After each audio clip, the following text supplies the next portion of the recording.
नमस्कार, स्वसुरई की खबरों में आप सभी का स्वागत है। मैं हूं आपके साथ रहनुमा। चलिए आज की अहम खबरों पर नजर डालते हैं। महाराष्ट्र और झारखंड विधानसभा चुनाव के नतीजे आज घोषित किए जाएंगे। मतों की गिनती शुरू हो गई है। महाराष्ट्र में एक चरण में सभी 288 सीटों पर मतदान हुआ था, जबकि 81 सीटों वाले झारखंड में 2 चरणों में मतदान हुआ। दोनों राज्यों के नतीजे एक साथ आ रहे हैं। महाराष्ट्र में 288 सीटें हैं। बहुमत के लिए 145 सीटों की जरूरत है। 2019 विधानसभा चुनाव में महाराष्ट्र में बीजेपी ने 105 सीटें जीती थी, जबकि शिवसेना ने 56, एनसीपी को 54 और कांग्रेस को 44 सीटें मिली थी। तब शिवसेना और एनसीपी 2 गुटों में नहीं बटी थी। झारखंड में एनडीए में बीजेपी 68, एजेएसयू 10, जेडीयू 2 और लोजपा 1 पर चुनाव लड़ रही है। वहीं इंडिया गठबंधन में जेएमएम 43, कांग्रेस 30, आरजेडी 6 और लेफ्ट पार्टियां 3 सीटों पर चुनाव लड़ रही हैं। बता दें, महायुति गठबंधन में शामिल भाजपा 149 सीट पर, शिवसेना 21 सीट पर और अजित पवार के नेतृत्व वाली एनसीपी ने 59 सीट पर अपने उम्मीदवार उतारे हैं। विपक्षी गठबंधन एमवीए में शामिल कांग्रेस ने 101 उम्मीदवार, शिवसेना यूबीटी ने 95 और राकांपा शरद चंद्र पवार ने 86 उम्मीदवार उतारे हैं। राज ठाकरे की मनसे बहुजन समाज पार्टी, बसपा, सपा और एआईएमआईएम समेत छोटे दल भी चुनावी मैदान में हैं। राज्य की 288 सीटों पर चुनाव में बसपा ने 237 उम्मीदवार और एआईएमआईएम ने 17 उम्मीदवार उतारे हैं।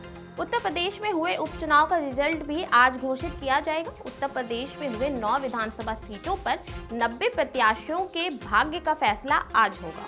यूपी की जिन 9 विधानसभा सीटों पर उपचुनाव हो रहा है वह मीरापुर, कुंदरीकी, गाजियाबाद, खैर, शीशामऊ, फूलपुर, कटेहरी, मझौआ और करहल हैं। बता दें कि पहले यूपी की 10 विधानसभा सीटों पर उपचुनाव प्रस्तावित था, लेकिन अयोध्या की मिल्कीपुर सीट में कानूनी दाव पेच फंसने के कारण सिर्फ 9 सीट पर ही उपचुनाव कराया गया है। इन 9 सीटों में से विधायक लोकसभा चुनाव जीतकर सांसद बने, जबकि कानपुर की शीशामऊ सीट से सपा के निवर्तमान विधायक इरफान सोलंकी के आगजनी के मामले में 7 साल की सजा पड़ने के बाद यहां उपचुनाव की स्थिति बनी।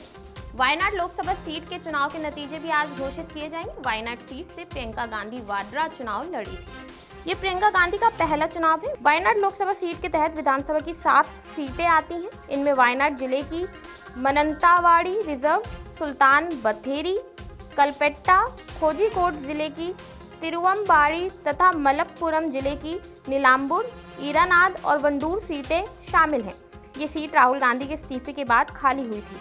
अप्रैल मई में हुए लोकसभा चुनाव में रायबरेली सीट से जीत हासिल करने के बाद राहुल गांधी ने वायनाड सीट छोड़ दी थी। इस वजह से खाली हुई इस सीट पर उपचुनाव कराया गया।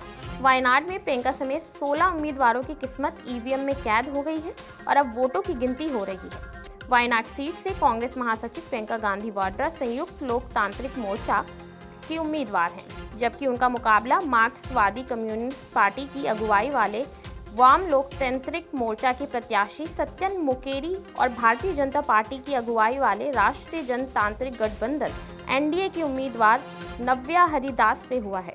वायनाड में इस बार करीब 65% वोटिंग हुई है। अप्रैल में जब राहुल गांधी यहां से चुनाव लड़ रहे थे तब 74% मतदान हुआ था। वहीं 2019 के लोकसभा चुनाव में यहां 80% से ज्यादा वोटिंग हुई थी। राउत अवेरनी कोर्ट ने सीएम आतिशी को बड़ी राहत दी है। दरअसल राउत अवेरनी कोर्ट ने सीएम आतिशी के खिलाफ लगे मानहानि मामले पर कार्यवाही पर रोक लगा दी है। वहीं राउत अवेरनी कोर्ट ने बीजेपी नेता प्रवीण शंकर कपूर द्वारा दायर मानहानि मामले में निचली अदालत की कार्यवाही पर रोक लगा दी। दिल्ली की मुख्यमंत्री आतिशी ने अपने खिलाफ दायर मानहानि मामले में समन आदेश को राउत अवेरनी कोर्ट में चुनौती दी थी। वहीं सेशन कोर्ट ने मामले की सुनवाई 2 दिसंबर को तय की है। रशिया और यूक्रेन के बीच टेंशन बढ़ती हुई नजर आ रही है, जिसके चलते तीसरे विश्व युद्ध की आशंका जताई जा रही है। रूस ने यूक्रेनी शहर डिनिप्रो पर 21 नवंबर को अपनी नई hypersonic ballistic missile Oreshnik hazel tree से हमला किया है। इस हमले को न केवल रूस की सैन्य शक्ति का प्रदर्शन बल्कि पश्चिमी देशों को एक कड़ी चेतावनी के रूप में देखा जा रहा है। यूक्रेनी सेना के अनुसार डिनिप्रो शहर पर हमला किया गया है और इस हमले में एक हाइपरसोनिक मिसाइल और 7 क्रूज मिसाइलें भी दागी गई हैं। रूस की नई hypersonic missile Oreshnik advance hypersonic technology से लैस है, जो अपने खतरनाक प्रदर्शन और परमाणु क्षमताओं के कारण सुर्खियों में है। इसमें हाइपरसोनिक गति है। ये मिसाइल ध्वनि की गति से कई गुना तेज गति से लक्ष्य पर वार करती है।